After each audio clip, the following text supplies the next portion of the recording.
Welcome, everyone, to the, what month is it? February 2019 webinar, of which there are two because we didn't have one in January because of the government shutdown, slowing some things up and mixing up the schedules. So this is one of several, and Elaine has joined us, yay. So welcome, Elaine, to the first February webinar, postponed from January. And I am going to now mute everyone except for myself and Natalie, just so that, just for AV reasons. Yes, thank you. Thank you, Natalie. Yeah, I can't multitask these days. So we have today as our guest Natalie Cadranel, and she is the founder and CEO, president, founder? Director. I mean, we actually haven't incorporated and don't know what's going to happen. So I run OpenArchive. Yes. So I'm going to hand it over to Natalie, and I'm going to mute myself in case my dog barks. And then you can set up what a little bit of your background and what OpenArchive is for us. Sure. And then I guess we can do a meet and greet later. I would love to hear more about who's, interested in joining, but we can do that later. I can jump right in. Yeah, we can do that in the FAQ once they. Yeah, cool. Cool. All right, take it away, Natalie. Thanks, Siobhan. So I have about 6 years under my belt now working on this project. It was something I felt very passionately about when I was much younger. I believe citizen journalists are extremely powerful voices in the world and also vulnerable. I saw an opportunity for archives and libraries to be the space where these stories are preserved and respected and ethically collected around 2011, when I moved from activism to library science in my career. I felt like there were so few parts of civil society that were really interested in creating community collections and doing it in a way that was ethical and respectful of the creator. And I had met a number of wonderful folks in our field who really encouraged me to take my nonprofit background and skills and kind of move it into the library science and archive space, because this was an area where community collections were kind of being served, and also that, an area that needed to bolster their technical and kind of social practices and professional practices around community media. So I got really excited. It was during Occupy, just after the Arab Spring, that people were able to start documenting amazing and pivotal changes in the world on their phones. And I thought, well, wouldn't it be really cool if we had a way to preserve this media that was more respectful than, just putting it on social media, where a lot of the citizen journalists and folks were being targeted. And wouldn't it be great if the Internet Archive had an app where you could just send in your media directly to them? Potentially, there were three prongs essentially around the media, and I'll go into that when I get into the presentation. But I was really excited that there was a moment where these communities converged in areas that I felt passionate about. And I met Siobhan, and I met lots of lovely people in the AV archiving space. And it seemed like there was a need for, personal digital archiving to kind of move to the next level beyond just putting it somewhere online and then getting it later from Facebook or Twitter or whatnot. A lot of folks I worked with were highly at risk.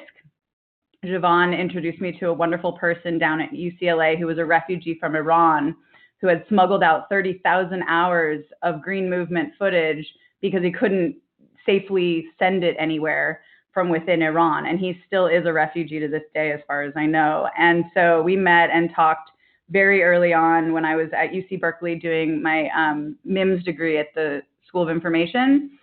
And so he's like, privacy and security are top concerns for us. And I said, well, of course. And how do we get technology to respect that in a way that we can all use it? Because cryptography was so hard to use at the time.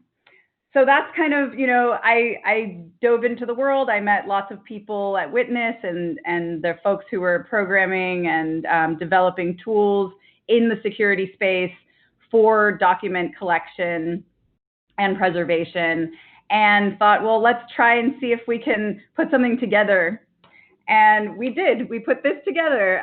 It's now 6 years running. So I'm going to share my screen so I can give you a little background on the project. So let me know. I don't know if Siobhan, you want to unmute yourself. Can you see my presentation? Yep. Okay, cool. Okay. Great, looks good. So enter OpenArchive, which was conceived when I was at Berkeley and seemed like a real thing once I spoke to some of the privacy folks who are working in the space, because essentially after doing a lot of research beyond our friend from Iran, people really wanted to save their stories and were starting to become wary of the corporate platforms that were essentially making them vulnerable to being targeted for sharing their stories. And the reason I'm excited to talk to librarians is because while I've been working for the past 5 years in the human rights community, I've always, at the heart of this project, really hoped that as, you know, as libraries are becoming like interactive and kind of, you know, there's a lot of change and a lot of more kind of outreach in the libraries community. I always thought it would be amazing if people wanted to create collections, whether at the Internet Archive or privately, locally on their own servers, and it would just be so easy. And I saw there's a few apps. Merca2 is a great project. There's a lot of kind of people in the space now, but this is an area where I really haven't had a lot of time to do a lot of connecting in, because I've been out working with large human rights organizations and citizen journalists. But ultimately, it was made with libraries and archivists kind of at the core of the people who would facilitate this initially. So, you know, there's not a lot of funding in that space, unfortunately, which is the only reason I haven't been able to reach out to the community more. So without further ado, what came of all this was OpenArchive, and essentially what you can do right now with it is a bit different than what you'll be able to do in about a month. So I'm going to give you an overview of where we're at and where we're going. Right now, it's a mobile application only for Android, and you can send any media, audio, video, photos to the Internet Archive, and you can send it over Tor, which is the onion router, and some of you may be familiar, others may not. Essentially, it makes it very hard to intercept your media because it sends it to different servers. So there's different IP addresses along the chain of custody from user to Internet Archive. So if you want to set up an account at the archive, you can be pseudonymous. You just need an email. And then you send it over Tor so that no one can intercept it or figure out where it actually came from. And then it can be public. And the idea was really to respect the creator's intent to keep their identities private, but be accessible if someone needed to contact them, whether it's a researcher, a lawyer, a journalist, anyone. They can be contacted, but it's kind of a one-way flow, and they can decide if they want to reach out back to someone who wants to use their media. The third prong beyond preservation and security was the intent of the creator. How do we respect what they want, you know, to be done with their media in the long term? We know it will be interoperable because it's at the Internet Archive. So we know it's going to exist in 20, 30, 50 years. What can we do? And with Creative Commons being our kind of stopgap between copyright and whatever comes next, we thought, wouldn't it be cool to like put in a couple questions so that the person doesn't have to understand Creative Commons, but they know whether or not they want it to be commercially used, they want credit, et cetera, et cetera. So there's a way to license your media when uploading. And that's kind of where we've been for the past few years. There's a lot of interest and use. It's had about, I don't know, 75 to 100,000 downloads, primarily in the Middle East, which I'll get into in a bit. But, you know, we have a lot of active users. It's been really exciting and surprising, to be honest, with the little bit of funding we got in 2014.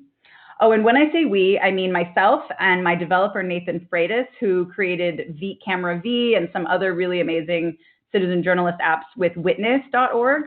This was meant to be kind of a lightweight alternative for an average user who doesn't need to necessarily send their media to a private server, but can share it on the Internet Archive. So I started my career very young as a citizen journalist with Indie Media in 2001. I was so inspired that there was this huge network of people who were amateurs, not professionals, but who really wanted to tell their story and have their narrative shared broadly on the Indie Media network. We were all sick of mainstream media. We felt like our voices weren't represented. I was part of, various groups that were somewhat targeted. We all had pseudonyms, it was a whole thing. And it was a really important and formative time in my life where I thought there was change on the horizon. And it was actually before 9/11 that we started getting involved. Everything changed a lot after, which is when privacy and security became important around this media, or more important. And so it was, it was something I left behind. I had gone and worked in nonprofits for about 10 years after, not having enough time to continue to contribute. And I was so excited to kind of come back to this in my master's work. And when I had time to step back and look at the world and see how we had so many opportunities now because we were documenting our histories every second of every day. And how do we treat that media with respect and preserve it so it can be found later and contextualize it and everything else. So now we have this opportunity to really amplify this media. And I know that, there's various ways to do that because of the network effect. Everyone's on Facebook and Twitter. That's fine. You can actually send your media from OpenArchive to any of those platforms that are installed on your phone.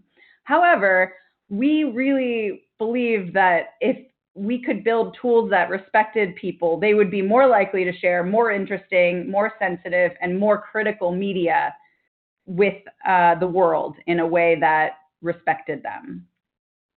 So I used Rodney King as an example. It's kind of a played out example, but it was the impetus for Witness to exist, the amazing NGO that helps people learn how to be smart about documenting human rights abuses and what to do with it once they have, and how to empower the people who are filming this to really make that media count. But I think we've come a long way and we've seen a lot since then. And, we can talk about Ferguson and a million other things that have gone on. And maybe there hasn't, this media hasn't been used in ways that I think it can be. And I think it can be much more powerful, especially if we're able to authenticate it. So in 2013, when I was finishing my master's and writing my thesis and working on a prototype for OpenArchive, I was lucky because the Snowden revelations came out a month after I graduated, and there was now some funding, not just for privacy tools, but for archiving tools, which I had not been able to find. I've been seeking support through the program for 2 years, and until privacy became priority, it was very difficult as a one-off born digital mobile media project to get any arts and humanities folks interested. So the human rights community and the foundations that support tools and free speech and everything else were eager to fund projects like mine, which was really great. A few facts. It was really interesting at the time in 2013, we didn't really have ways to manage the media. YouTube was the biggest archive and platform for where everyone was sending their media. There were really two key threats to the media. One was that the phone itself could be destroyed or captured if you're an activist, or even if you're just a community member in the wrong place at the wrong time. That media could very easily be disappeared. If it was intercepted, if someone was monitoring an activist, it could then be used against the activist by the bad actor, whether it's government or a group.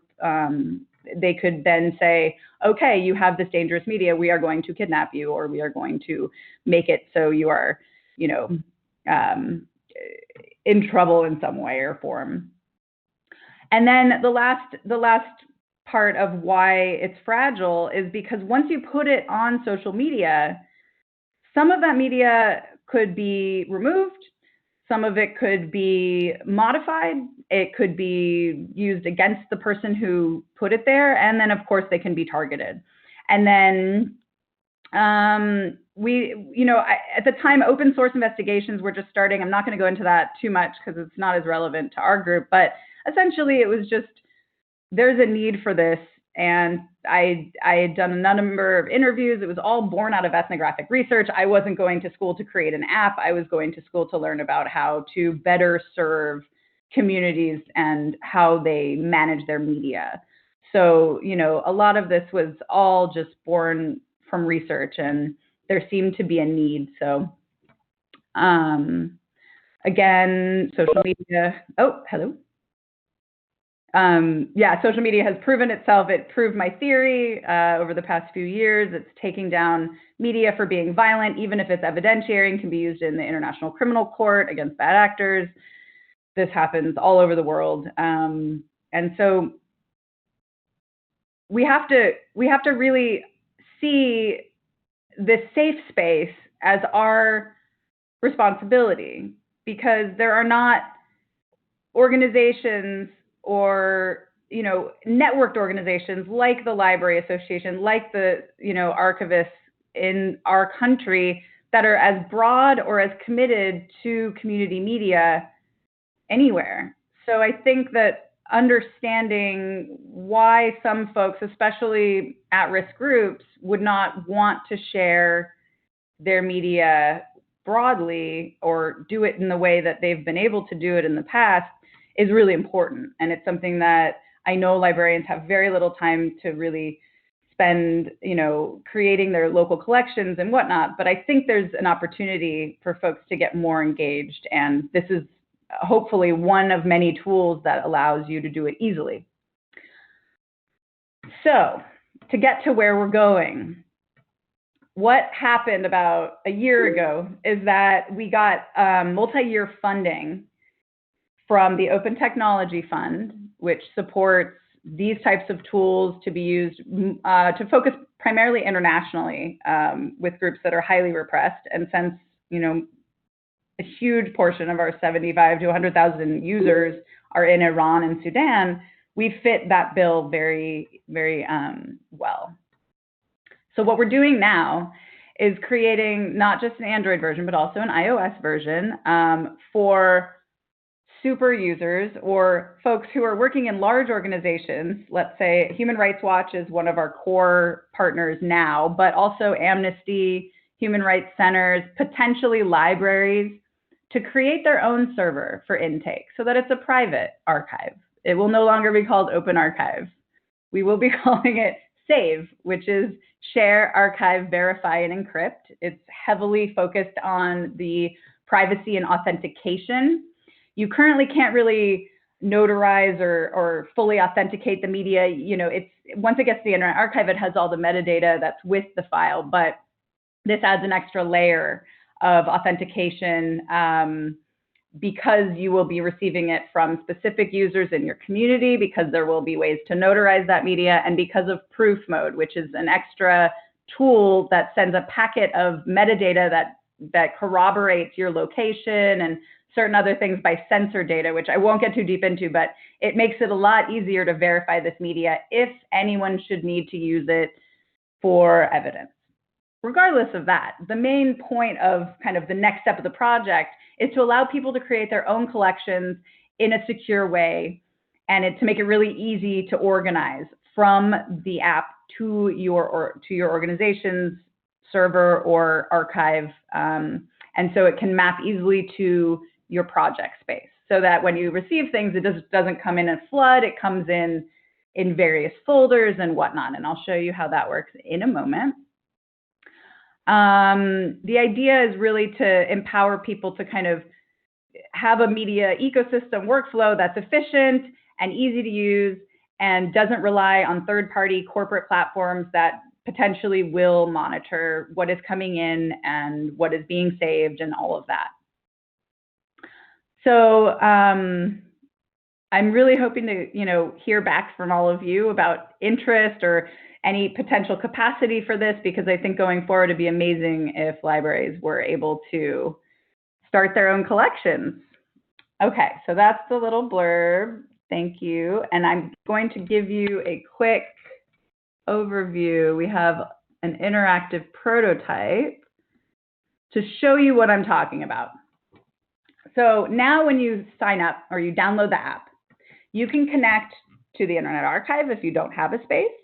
You can actually connect to other phones near you, or you can set up your own private server. We're working with Human Rights Watch, so we set up a server with Human Rights Watch, and then we connected. And once you're connected to a server, you can then see what's on that server. Oh, I'm sorry, they make you make an account. Okay, sorry. So in your account space, you create a new project. If you don't have a new project, let's say the new project is community storytelling of the past, 50 years from an elder in your community, let's just say. You can create that here, and then it maps to the server that it will be going to. So, the UCLA library, or any library, could just be the space, right? And that takes about 5 minutes of setup after you have a server set up. It's not hard. But what you can do is also look on that server to what already exists. So for Human Rights Watch, they have a number of different projects. And you pick a project that you want to give, your media to. So let's say, we're going to talk about land rights in China. And I'm here in China researching, well, let's pretend that Lubbock, Texas, and London and all of these places somehow are relevant to China. This is our, our demo, but we want to add everything. We have imported now, we have everything that we have on our camera roll. You can just import it into the app by clicking add. And then there's 3 features that you can add more information to if you wanted. If you wanted to tag somebody, add a location, or flag because it's sensitive so that the people reviewing the media know. It will go into a separate folder, and you will not have to look at it unless you're prepared or in the right kind of therapy that you would need to be if you are a researcher who's looking at very stark human rights abuses. That is probably not as relevant to the library system, but it's a cool feature that we felt was important. And so once you've added that information, you click done, and now you've uploaded all of this media to the project. So what's cool is that you can have multiple projects in the space, and you can have different people, you can have folks who connect, see all your projects. So if you want to have like any number of totally different projects, you could, but you could also do it by date range, or if people want to take digital photos of physical files that they have that they want to contribute, whether it's birth certificates or any kind of stats that they have, any number of things, if you wanted to collect them, would be fairly easy to organize in any way you wanted. And then you could make sure that whoever's contributing is kind of contributing in the framework that you're looking to collect. So if you really want home movies, or you really want documentation of the park that was just built because it has some historical significance, you can determine that.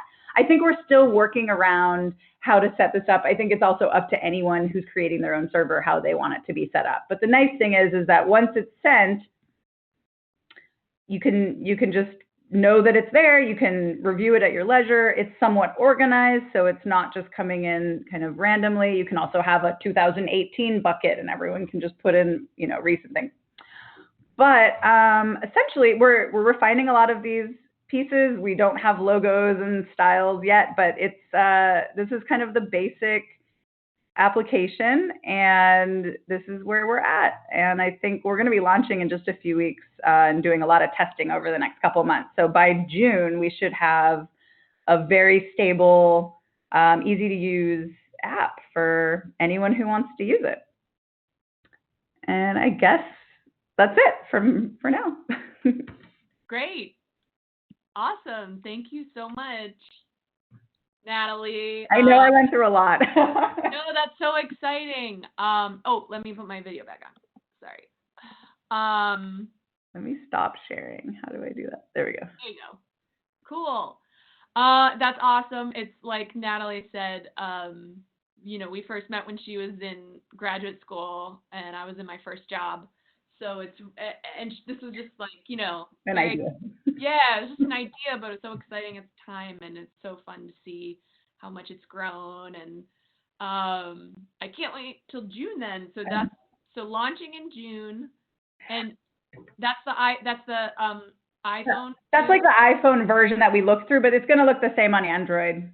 And the thing is that while this was built for Human Rights Watch, I think to make the project sustainable long-term is like large organizations like Amnesty and nonprofits that work for human rights that need authenticatable media coming in can pay us to create concierge services to adapt to their needs. However, because of that, we will be able to work for free or sliding scale for those who want us to help set it up on their own server by setting up the server, going through the folders, creating like the taxonomy that works for them.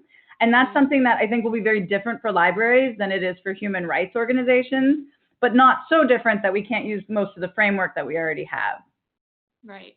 Yeah. So I'm available as a consultant for, you know, folks who can and can't afford it and who want to use it. It's open source, so if you have a programmer or someone who works on your digital collections, then great, that's easy enough. But we'll also have a lot of documentation. I want to make a zine and make it really easy for people to set up. And I think I've done it, and I'm not the most technical person. I'm definitely not a programmer. I can speak to them to some degree, but I have to say that as someone who's in between, I can really understand where some of the challenges come into setup and understanding the value. So I'm hoping that the documentation will be short, sweet, and easy to get going with. Mm-hmm. And so what I'm thinking, like, I know you said this isn't just for, you know, citizen journalists and activists and things like, which is, I love that it was made for them and with them in mind, so that because of the needs that they have. Right. But I feel like, yeah, it can totally be used for community archiving too. Have you thought of like, so let's say I'm like thinking of tying it into the memory lab and how we're all going to have our own memory labs. And so they're going to have people coming in and potentially bringing in their, you know, communities' old photos and stuff. So let's say that they scan some negatives or slides and wants to, or, you know, they digitize an oral history that was on audio cassette. Mm-hmm. Would that be something then, I know it's a mobile application, but could this be something that then they'd be like, obviously they could just create an Internet Archive account, but then also maybe this could be a way for the public to contribute to, so it's sort of like the Queen's Library app where they allow the public to use their app to upload community stuff to their servers. Exactly. But then I think it goes through an authentication process, like, yeah. Like they get notified and then they're like, yes, this fits within our collective, right. Or no. You would definitely want a curator.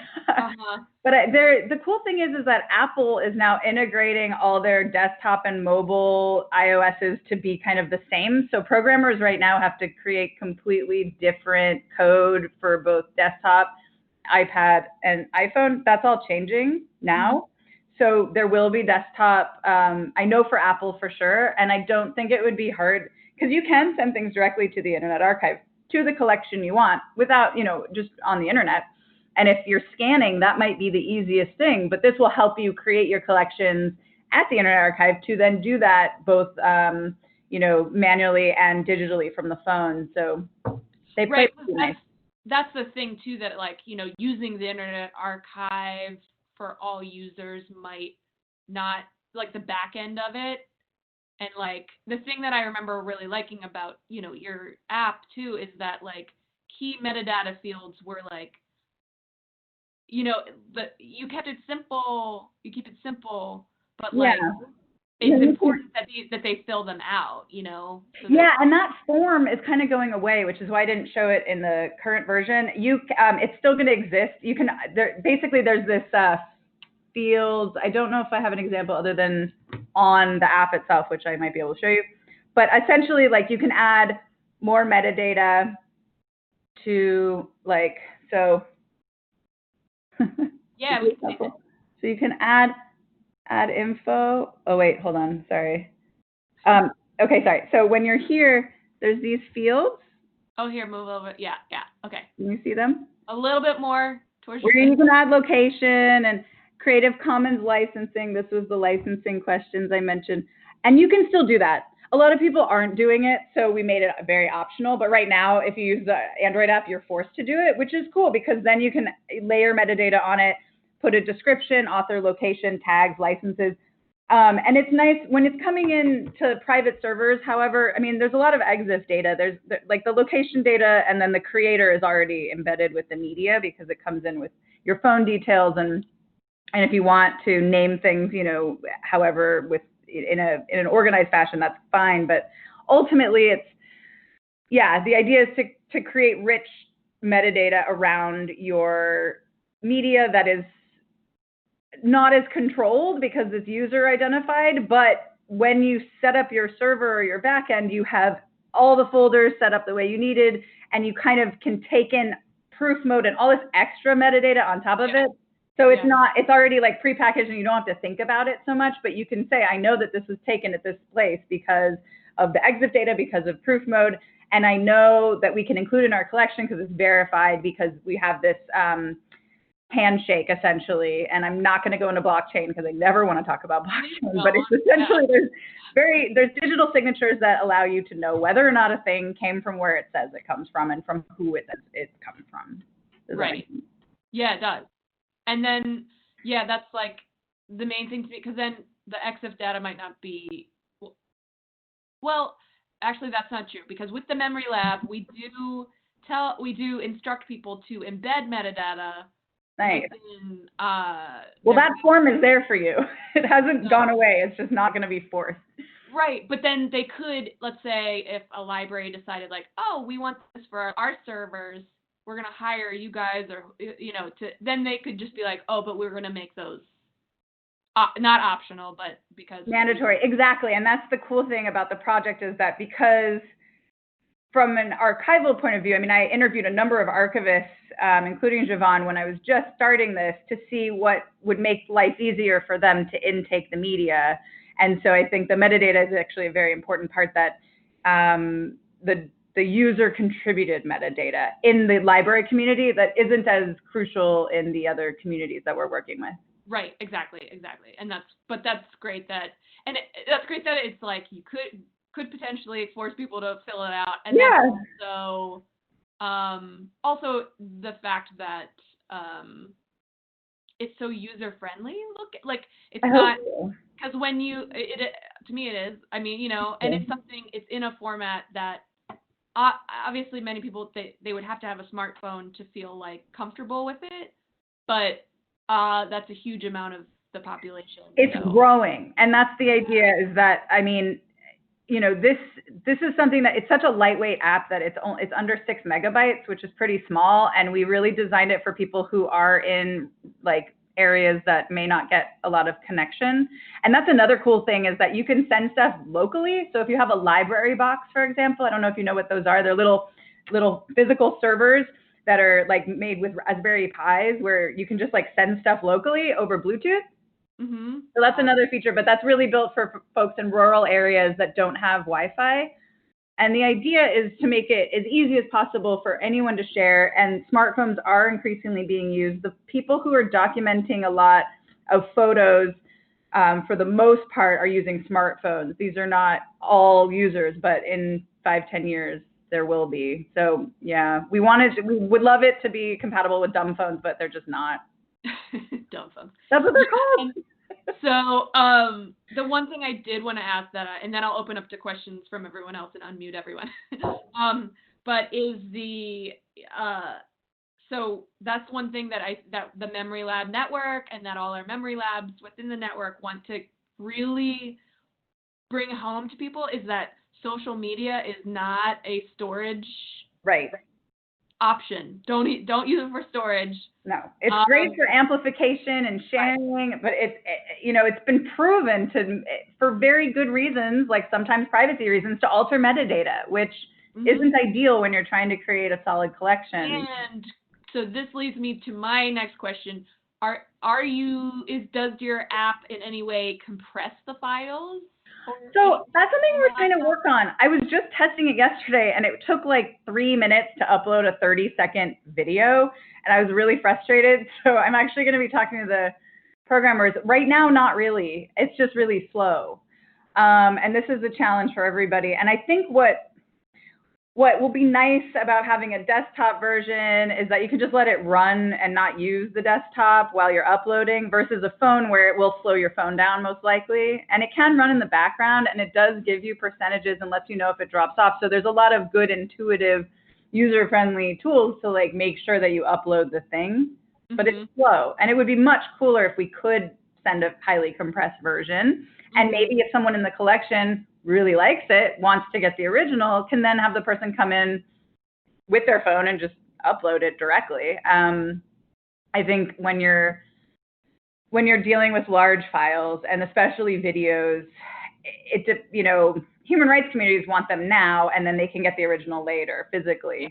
With the MemLab network, I think maybe, you know, it would be a matter of limiting it to photos and then on-site transfer of video, perhaps, or the video, like you said, it could be you're submitting, and it you know, compresses it. Yeah. But then if they want to follow up and be like, yeah, this is worth our server space and all that, then we'll get the. Yeah, and it makes sense for both folks to have it as small as possible for space reasons and other reasons. Right. So. And for streaming and things like that. But then, having if it really is important, having access to the original, and you don't want people to just be like, okay, cool, it's on there, I can delete the original now off my, you know. Right. Yeah. Exactly. And I think that a really interesting idea came up with Nicole Martin from Human Rights Watch yesterday. We were like, wouldn't it be cool if we could torrent? Because like torrent files package things in such a way that it compresses it and then you can open it. And we thought, so we're going to have a conversation with someone at the Internet Archive, because their torrent, their part of their preservation model is to create torrents of everything. Exactly. And I know my programmer has been interested in making sure that you can make torrents play well with OpenArchive. So that was another idea, for transmission, the ease of use and whatnot. So wait, and I wasn't quite sure. So the iOS app is launching in June as well. We're probably gonna, I mean, if anyone wants to come on as a tester, we'll be ready in like a week. But we will be we have an audit, a security audit, and I want to make sure there's nothing breaks. So it will probably take another month or two to get it really ready. But by June, everything, cool. Both the Android and the iOS will kind of mirror each other and be updated, and will be out in the world. Fantastic. All right, cool. So we'll open it up for any questions that you guys have, if I haven't mentioned them already. And if you guys, I know, Natalie, you were interested in meeting everyone. If you guys want to say hi and where you're from. Barry, why don't you start us off? Okay. I'm Barry Talley. I'm a tribal member, and I live in Orleans on the Klamath River, and have been out of power since Saturday night at my house and phone, and it's been lovely. But I'm glad to hear all of this stuff. I think the human rights aspect and the ability to actually verify information and have some kind of place where you can get some real news would be great. And so I really applaud this project. It's really fascinating. I've got a lot of notes to go look up stuff afterwards, so very cool. Yeah, feel free to ask questions later on. My email, I can put my contact information, or we can send an email around afterwards, or however you want to do it, Siobhan. Yeah, I can put it in. And I'll send the slides. Yeah. And then the other thing too, Natalie, if you have any, I want to send some like follow-up, a few resources. So if you have any like favorite readings or anything to, Sure. I'll send that out for them too, just in like citizen journalists and activist archivists. And well, I don't know what you all think, but Barry touched on something cool. I mean, one of the reasons that this was so interesting is I launched it right when the Internet Archive started their news search and borrow project. And I thought it was the coolest thing to be able to close caption 9 years of news from like 60 to 100 stations around the world that were going all the time.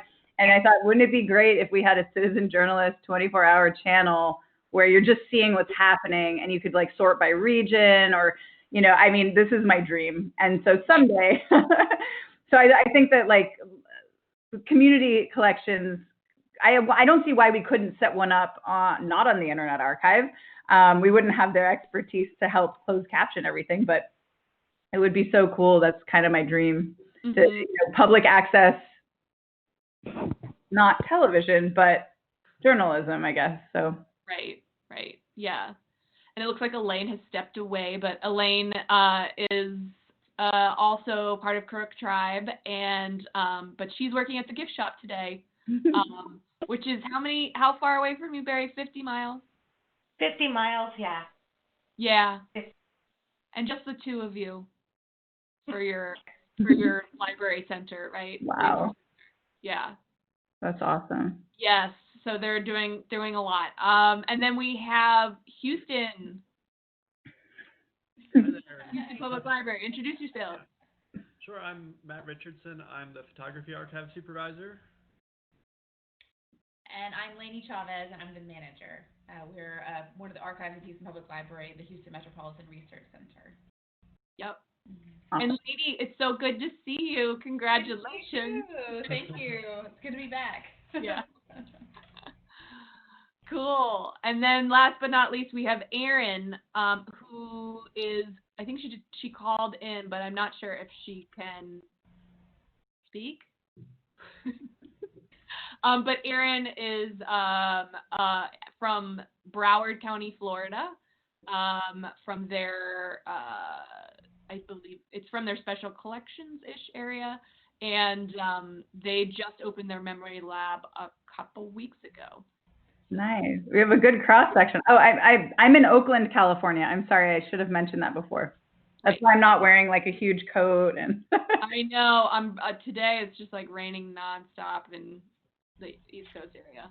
Yeah, how's the vortex going? I guess, Baltimore? Yeah, it did. Yeah, there was one day where it was like 0 degrees, but I know it wasn't as bad as our one partners in Minnesota. Oh. Yeah. I feel for all of you. Yeah.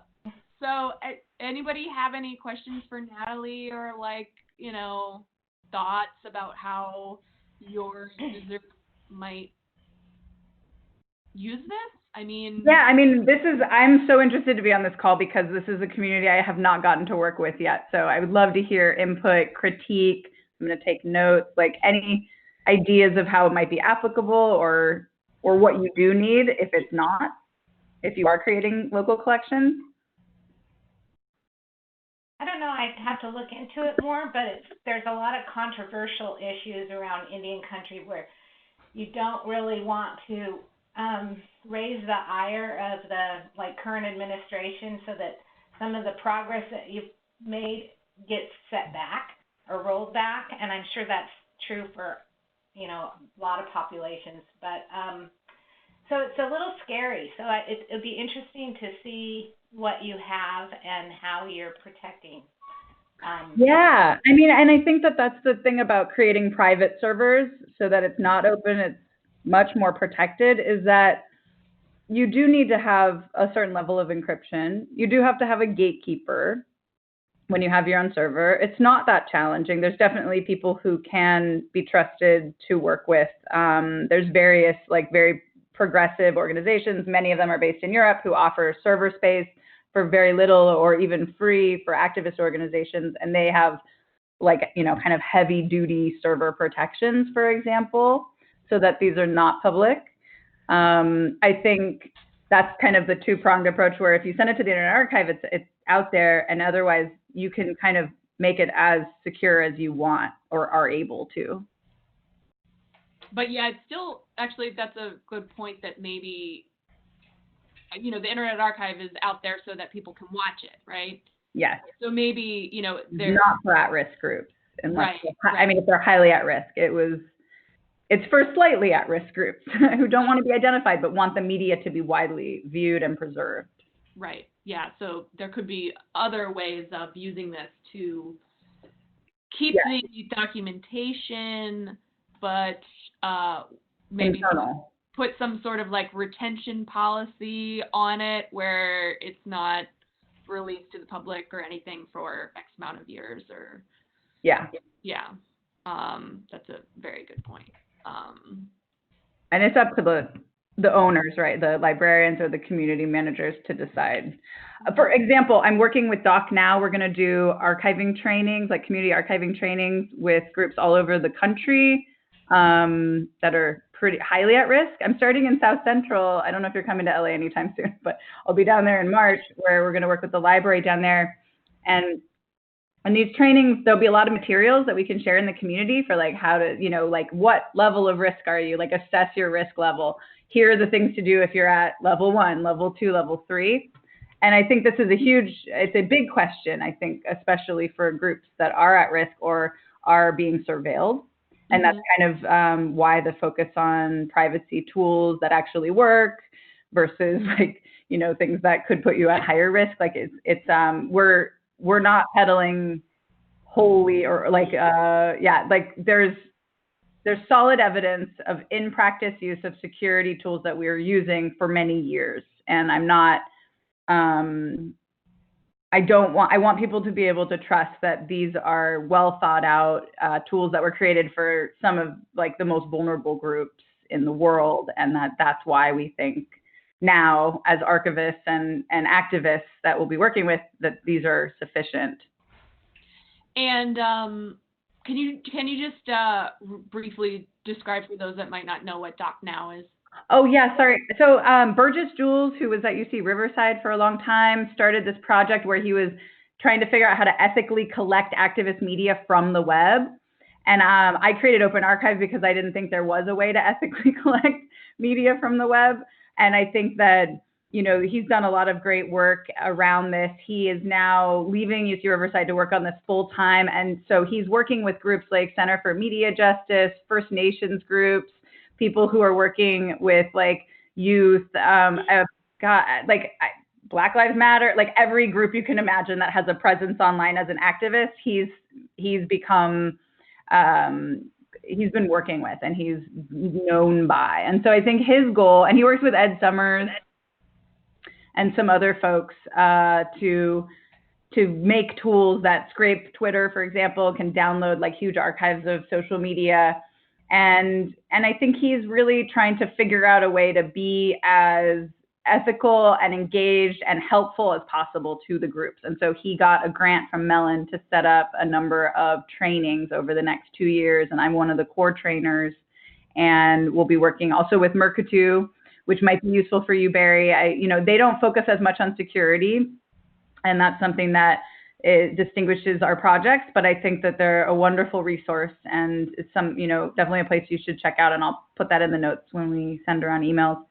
But yeah, it's essentially like moving the project from scraping the internet to training the activist groups how to be smart about where they're posting and how they're posting and what to think about when it's on social media versus setting up a private server. That's awesome. Yeah. So if that made sense, it's a collaboration of a bunch of different groups too. Like I can't think of them all, but. And it's a lot of overlap between, like community archives and activists, archivists, and just activist groups. Let me give you the website real fast. Yeah. And then you can check them out. I'm excited because we're going to have Michelle Caswell. Do you know her next week? Not next week, but in a couple weeks to talk about community archiving. And I know that she's, worked with Burgess too. So yeah, he's been great. Michelle seems so cool. She's founded that collective in LA, right? Yes. What is it? Hold on, let me see. I'm trying to find. I know, because I know that she's working at UCLA and created a community archives lab there. But then it's another nonprofit that has to deal with. I'm going to find it. Patriarchalism. Yeah. Like Grayson Brillmeyer, who was at the School of Information after I left at Berkeley, is now working on it at UCLA. Awesome. And so I'm supposed to connect with Michelle, but this was like Archivists Against. Yeah, just Archivists Against. Right? Which I don't love the name because I feel like, just, work through it. Yeah, we can do it. But I think it's important to know what you're for and against. Against history repeating itself. That's what it is. Yeah. So, anyway, that's a cool collective. Seems like, And the main thing that I think that I am so excited about for your project and you know, these other like Cadranel, like, and the Memory Lab and any community archiving workshops and things is that we're giving, it's not just about taking from the community, it's about just giving them the tools and the skills to preserve themselves. exactly. So that's really why I was so excited to have you on here. This is one more, and the thing is too is that I'm so glad that we're all not just working in our own little corners of the world, and we are all talking to each other. I think that that's really important, so that, you know, you can think about our needs versus, you know, public libraries' needs versus a activist group. So I just think it's really exciting and awesome work. And then this is something that we can, our libraries, you know, can then, and especially the Memory Lab, anybody who might be teaching a workshop or a class or having an event, this is one more tool that you can share with your public and local organizations, you know, for them to then take and run with it. So yeah, if people want to create personal digital collections, I think this is really useful. Also, there will be documentation and hopefully the zine to accompany it. So I think, you know, keep an eye out. I'll definitely update you, but it's, you know, training tools are just as important as tools. And then the philosophies around why is also very important. I think, you know, it's nice for people to know what they're getting into and know what it means. And I think a lot of tools are just given to us and actually create user behavior versus are built with people who have needs. And I think that like Twitter and Facebook teach you to be addicted and teach you to do things that may not be in your best interest. And you don't know because you just use them because that's where everyone is. So it's really important that there's, you know, it's distinguished that these are tools that were built from research with people who need them. And that's why I hope that if Memory Lab is interested in deploying or using this, if all you know, if different folks have different needs in the library community, maybe we can come to some Venn diagram and address like the core 2 or 3 needs that are different than how it is now. Right.